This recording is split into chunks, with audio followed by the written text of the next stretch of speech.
A paz de Cristo, amados, sejam bem-vindos a mais uma Escola Bíblica Dominical.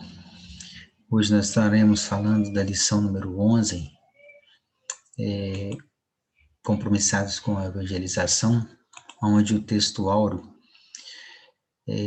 podemos dizer que, porque não envergonho do Evangelho de Cristo, pois é o poder de Deus para a salvação de todo aquele que crê, primeiro do judeu, também do grego, está lá em Romanos 1,16. E a verdade prática é a nossa responsabilidade para a salvação de todos os seres humanos, mediante o Evangelho de nosso Senhor Jesus Cristo, nos torna servo de todos. A leitura bíblica em classe está lá em Marcos 16, 14 e 20, fala assim, né?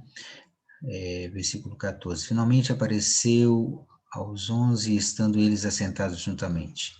E lançou-lhes em rosto a sua incredulidade e dureza de coração, por não haverem crido nos que o tinham visto já ressuscitado.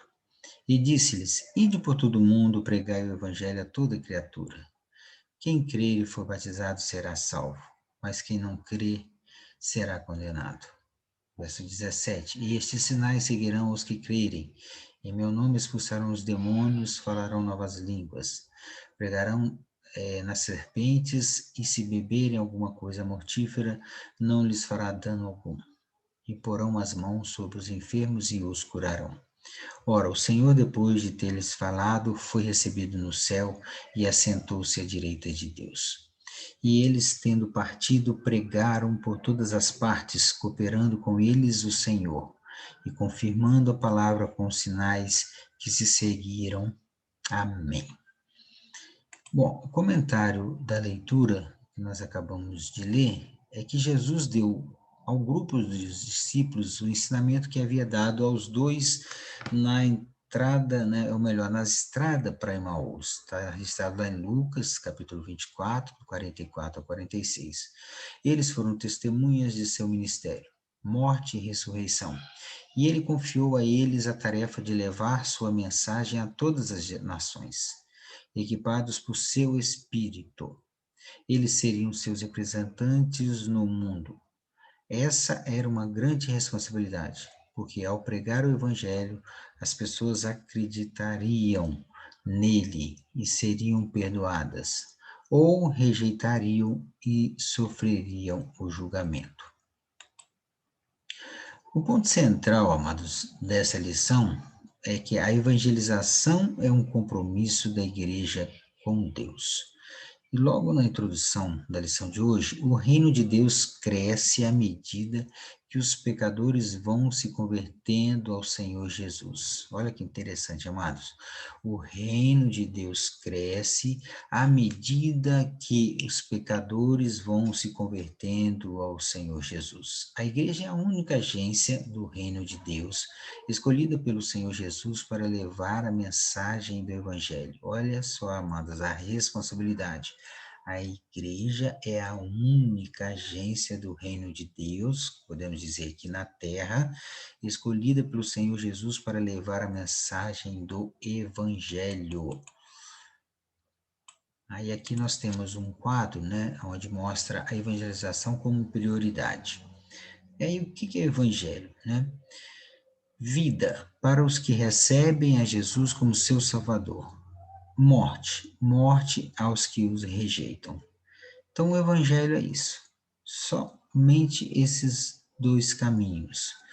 A vida para os que recebem a Jesus como seu Salvador e a morte para os que o rejeitam. O Evangelho não é uma mensagem alternativa. A divulgação das boas novas de Cristo é tarefa de todos nós. Continuando aí no tópico 1, né? O item 1 agora, o evangelho. O eu aqui quer dizer bem, né? Mas angelia, que quer dizer mensagem. Então, evangelion quer dizer boas novas, né? São as boas novas anunciadas por todos nós. Como está lá em João 3,16, o quê? Porque Deus amou o mundo de tal maneira que deu seu Filho unigênito para que todo aquele que nele crê não pereça, mas têm a vida eterna. E é a mensagem de Cristo que salva o quê? Salva o mundo. A evangelização como prioridade, o evangelho é a mensagem de Cristo que salva o pecador, tá? Então, aqui nós temos o significado de evangelização, é o meio que Deus usa para a salvação de todo aquele que crê, como está registrado em Romanos 1,16, porque não me envergonho do Evangelho de Cristo, pois é o poder de Deus para a salvação de todo aquele que crê, primeiro do judeu e também do grego. E também lá em 1 Coríntios 15:2, pelo qual também sois salvos, se o retiverdes, tal como vô-lo tenho anunciado, se não é que crestes em vão. No número 2 do item 1, né? O único Salvador do mundo. Evangelho. São boas novas que falam do reino de Deus, da salvação e do perdão dos pecados na pessoa de nosso Senhor Jesus Cristo. Olha, amados, que profundo que é o Evangelho. São boas novas que falam do reino de Deus, da salvação e do perdão dos pecados na pessoa de nosso Senhor Jesus Cristo. Como está lá em Atos 20, capítulo 20, versículo 24. Mas de nada faço questão, nem tenho a minha vida por preciosa, contanto que cumpra com alegria a minha carreira e o ministério que recebi do Senhor Jesus para dar testemunho do Evangelho da graça de Deus. É o Evangelho da graça de Deus. Essas aí são palavras do apóstolo Paulo, né? Uma agência legítima. O Senhor Jesus constituiu a igreja como a única agência do reino de Deus na terra. Repetindo, né? Nós vimos isso nos slides anteriores. Encarregada de anunciar essas boas de salvação, né? Então, é exatamente o papel da igreja, né? A agência do reino de Deus para anunciar as boas novas. Bom, a expansão do evangelho, né? Está aqui registrado em Atos 1:15, também está registrado aqui em Atos 2:41, com as 3.000 almas, em Atos 1:15, com 120 pessoas, né? Depois em Atos 4:4, com quase 5.000, né? Convertidos, e também em Atos 8:6, as multidões unanimemente prestavam atenção ao que Filipe dizia, porque ouviam e viam os sinais que ele fazia. Então aqui a gente vai vendo a expansão do evangelho, começando ali com a conversão, né, praticamente de 120 pessoas, e depois milhares e milhares. E aí o evangelho vai expandindo, né, até os dias de hoje. Bom, o evangelho é uma questão de vida e morte, por isso a evangelização é uma prioridade. Então, está aqui um lema muito profundo: o evangelho é uma questão de vida e morte, por isso a evangelização é uma prioridade. Bom, Jesus morreu para salvar todos os seres humanos. A mobilização de toda a igreja é de suma importância para que as metas de evangelismo sejam alcançadas. Então, está aqui em Mateus 11, 28, 30. Vinde a mim, todos que estáis cansados e oprimidos, e eu vos aliviarei. Tomai sobre vós o meu jugo, e aprendei de mim, que sou manso e humilde de coração, e encontrareis descansos para as vossas almas, porque o meu jugo é suave. Jesus foi enviado para suprir as nossas necessidades. Devemos ter a mesma mentalidade. Então, fica aqui, olha, um recado, né, do próprio Jesus, em Mateus 11, 28 e 30, onde ele pede para todas as pessoas vir até ele, né? Porque ele realmente é é o descanso para as nossas almas. Bom, Jesus, como né, já falei, morreu para salvar todos os seres humanos. Mas os que andavam dispersos iam por toda parte anunciando a palavra. Atos 8:4. Cada crente dos dias apostólicos era um próspero ganhador de almas. Próspero, faltou um acentozinho aqui, né? Próspero ganhador de almas. Seguia o modelo de Jesus e devemos fazer o mesmo. Isso é feito mediante o Evangelho. Devemos, portanto, agir como o apóstolo Paulo, né? Porque não me envergonho de Cristo, pois é o poder de Deus para a salvação de todo aquele que quer. Primeiro do judeu e também do grego. Está lá em Romanos 1:16, repetindo, porque não me envergonho do evangelho de Cristo, pois é o poder de Deus para a salvação de todo aquele que crê, primeiro do judeu e também do grego. Quando fala aqui primeiro do judeu e também do grego, quer dizer, o judeu, né, representando o povo de Israel, e o grego representando aqui o povo gentio, né? Bom, a expansão da obra expiatória de Cristo tem sido debate ao longo dos séculos, mas especialmente depois da Reforma Protestante. Não se pretende aqui fulanizar, né? Pois o que nos importa é a compreensão do assunto à luz da Bíblia. Então, a Reforma Protestante foi um passo importantíssimo, né, para também a expansão justamente do reino, né, de Deus, né, do reino de Deus aqui na Terra, né. Bom, a nossa teologia, ela é o quê? Ela é pentecostal e vem diretamente das Escrituras Sagradas.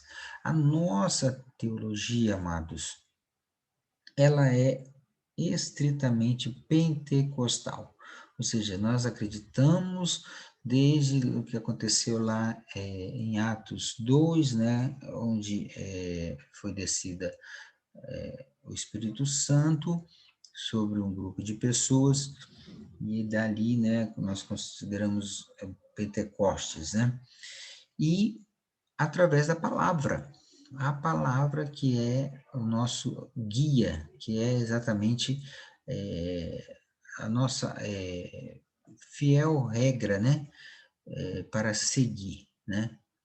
A CPAD vem publicando em vários volumes a coleção de todas as revistas da Escola Dominical, publicadas desde 1930, e em nenhuma delas há citação de teólogos ou reformadores para ensinar, esclarecer, ilustrar ou embasar uma interpretação bíblica. Isso aqui está querendo mostrar o seguinte, que desde que a CPAD foi publicada, e desde 1930, sempre foi embasado na palavra de Deus. A nossa teologia original e estritamente bíblica é um dos legados deixados por nossos pioneiros. Então está aqui, ó, tudo porém permanece naquilo que aprendeste e de que foste inteirado, sabendo de quem os tem aprendido, e que desde a tua meninice sabes as sagradas escrituras que podem fazer de sábio para a salvação, pela fé que há em Cristo Jesus. E aí, né, vem o versículo-chave: toda a escritura é divinamente inspirada e proveitosa para ensinar, para redarguir, para corrigir, para instruir em justiça, para que o homem de Deus seja perfeito e perfeitamente instruído para toda boa obra. 2 Timóteo 3, 14, 17, é exatamente isso aqui, se resume o apóstolo Paulo dando as orientações ao jovem pastor Timóteo. Por quem Jesus morreu? Vem aí uma pergunta, né? Há muitas discussões teológicas sobre o tema, mas nos últimos tempos os debates se concentram entre duas interpretações das Escrituras: expiação limitada e expiação ilimitada. Expiação limitada e expiação ilimitada. Afinal de contas, por quem que Jesus morreu? Né? E o que vem a ser essa expiação? A ideia básica de expiação está ligada à reparação de um mal, à satisfação das exigências da justiça por meio do pagamento de uma penalidade. A palavra expiação é um termo anglo-saxão que possui a força, né, de transformar em um. Ele fala de um processo de trazer aqueles que são inimigos para uma harmonia e unidade, significando assim reconciliação. Expiação limitada. Então vamos lá para o entendimento desse primeiro termo. Trata-se da ideia de que Jesus morreu apenas por um grupo restrito de pessoas escolhidas, né, desde a fundação do mundo. Então, essa seria a interpretação de expiação limitada. Que quer que todos os homens se salvem e venham ao conhecimento da verdade. 1 Timóteo 2,4. Tal pensamento vem de uma visão teológica, a nosso ver, equivocada e baseada no exegese ruim. Os teólogos dessa teoria defendem que são todos os homens crentes. Rejeitamos essa interpretação, pois acreditamos que, assim como essas muitas outras passagens, se ajustam à sua teologia. Aqui o autor da lição, né, está querendo dizer o seguinte, que essa teologia, né, da expiação limitada, ela é uma teologia errada, equivocada, porque, na verdade, Deus, ele quer que todos os homens se salvem, né?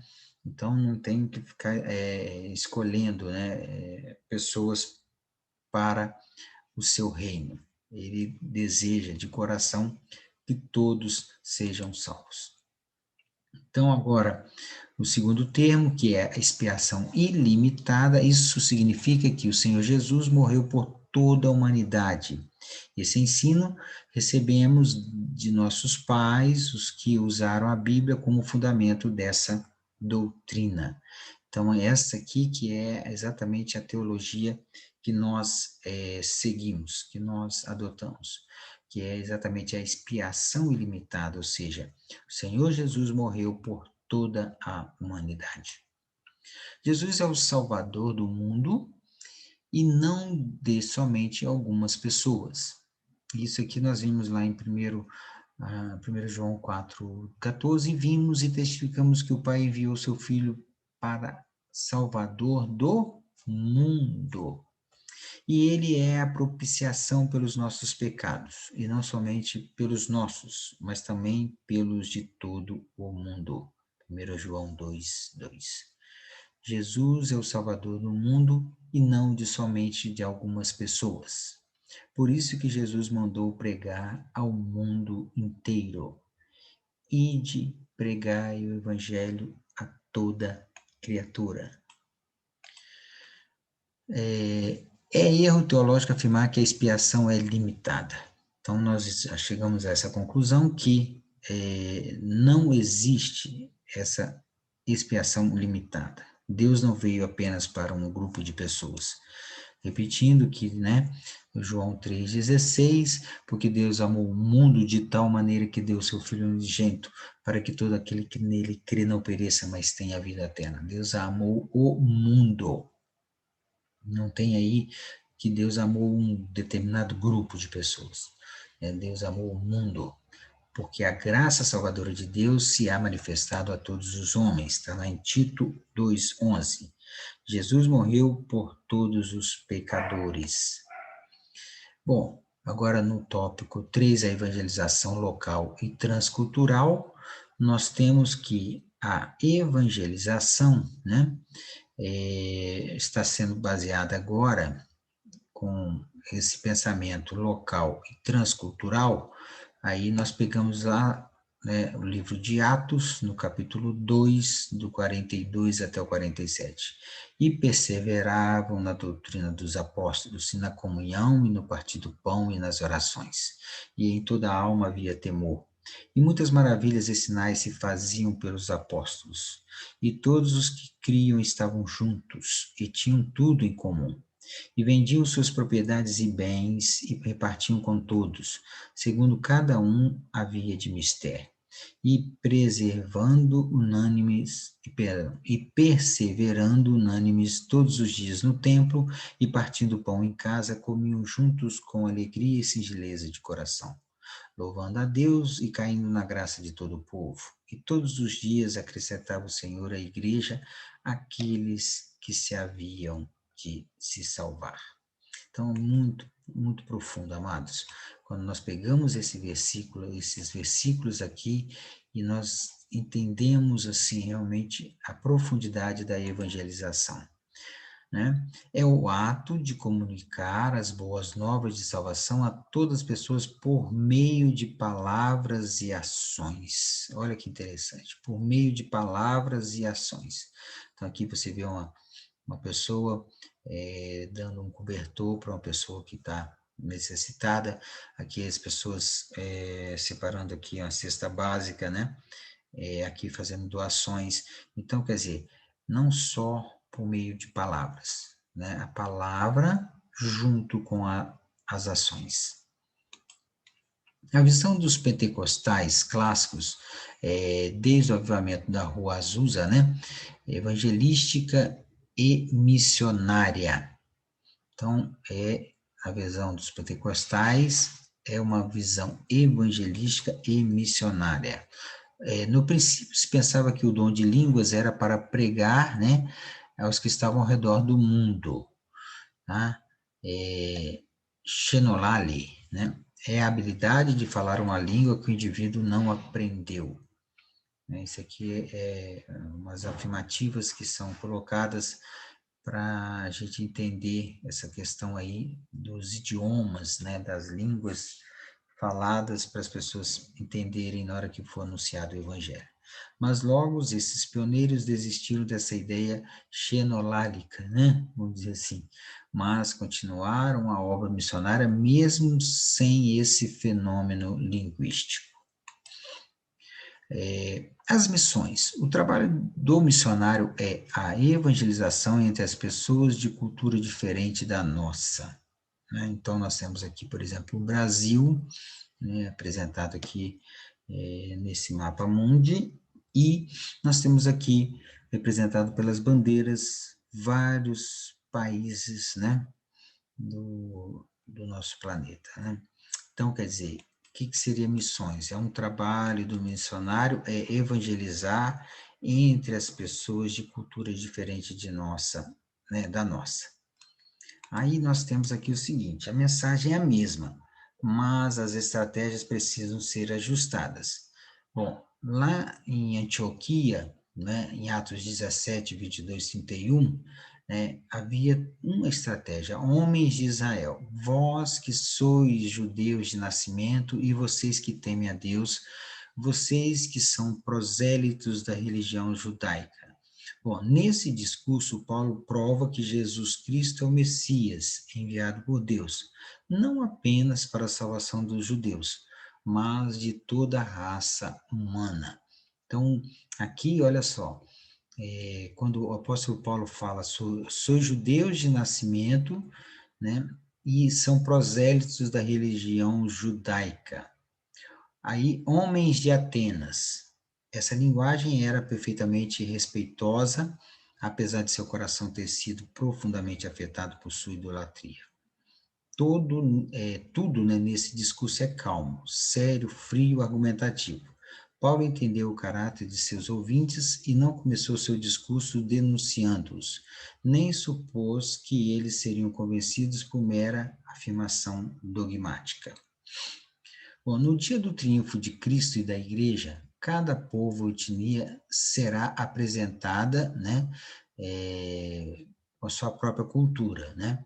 E olhei, né, está lá em Apocalipse 5, 11, 13, isso aqui é muito importante, amados, porque no dia do triunfo de Cristo e da igreja, né, lá em Apocalipse 5, 11 e 13, nós veremos o seguinte, ó, e olhei e ouvi a voz de muitos anjos ao redor do trono, e dos animais e dos anciãos, e era o número deles milhões de milhões e milhares de milhares, que com grande voz diziam, digno é o Cordeiro que foi morto, de receber o poder e riquezas e sabedoria e força e honra e glória e ações de graças. E ouvi a toda, né, a criatura que está no céu e na terra e debaixo da terra e que estão no mar e a todas as coisas que nele há, dizer ao que está sentado sobre o trono e ao Cordeiro, sejam dadas ações de graças e honra e glória e poder para todos sempre. Bom, amados, aqui então, continuando, né, o terceiro item aqui do tópico 3, o desafio hoje. Qual que é o desafio hoje? Né? Tá aqui, ó, né, aqui fazer uma pequena correçãozinha aqui, né, a palavra estava desaparecendo, mas aqui, olha, exatamente, né, na grande comissão, não é isso, né, ide por todo mundo e pregar o evangelho a toda criatura, né, e aqui, olha, né, desde o que? Jerusalém, né, desde Samaria, Judeia, Jerusalém e os confins da terra, ou seja, o campo é o mundo, o campo é o mundo. Então, aqui está exatamente o desafio da igreja hoje, né? É levar a palavra de Deus a toda a humanidade. Porque, como se diz, né? Aqui tem, né, grande é a seara e poucos são seus ceifeiros, né? Então, o campo é o mundo. Então, aqui, amados, é como se nós pudéssemos representar, isso aqui é uma grande plantação, isso aqui é a seara, né?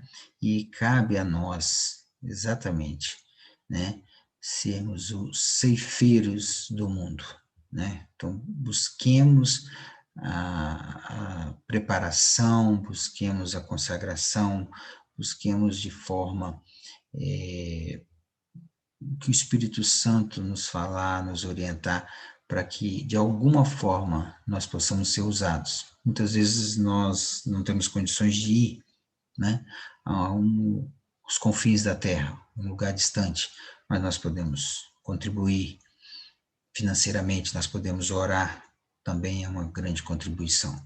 Nós podemos orar, né?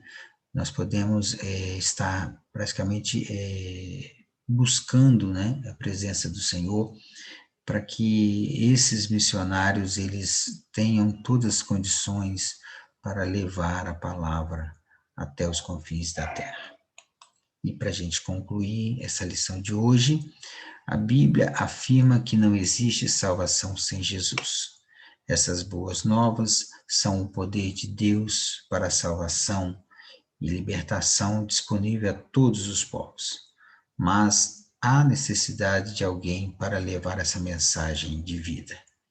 Que Deus abençoe a sua vida e que você possa entender essa lição de hoje e orar a Deus para o Espírito Santo mostrar qual a melhor forma que você pode ser usado pelo Senhor para evangelizar, para levar as boas novas aos que estão perdidos. Amém? Que Deus abençoe a todos vocês.